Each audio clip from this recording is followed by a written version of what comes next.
So, nandito na naman tayo sa may Tiong-Bahru Shopping Mall. Actually, katatapos na natin kumain ng fast food. Ito pa natin naubos. Ano lang kinain ko. French fries lang, tsaka yung, yung drinks. Hindi naman ako nakapag-lunch, pero busog yung katulong nyo. Tapos yung madadaanan natin, mga pa rin din, mga food pa rin din yung nakahilyara sa gitna ng daan. Marami nakapila. Tapos doon sa may fast food na kinain na natin. Yung sa kay McDo. Grabe, maraming estudyante. Ibig sabihin, is tapos na yung klase nila. Punong-puno puro estudyante.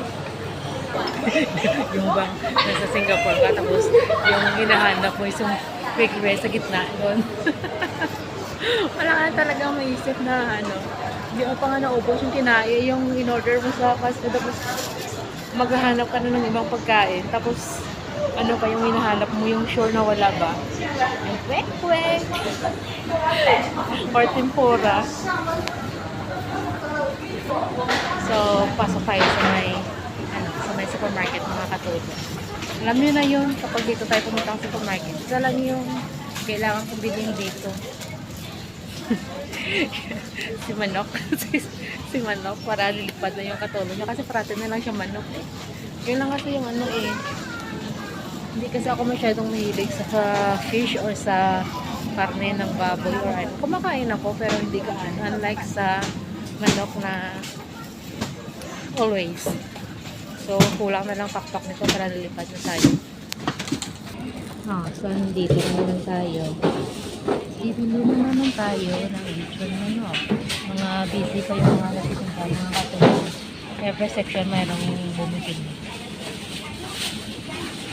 So, yung lechon manok, tatlo na lang yung natira. Pag late na tayo dito na pumunta, wala na tayo naman. Wala tayong mga abukan. Can I have one of this one? So, ito na naman yung ating paboritong manok. Punta na tayo ng counter para magbayad tsaka umuwi na. Yung kahit saan ka man pumunta mga katulong, crowded na yun.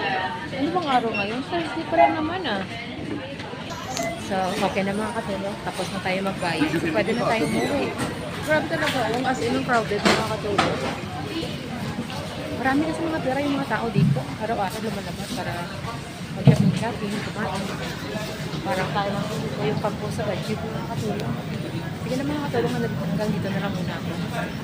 Maraming salamat and paalam.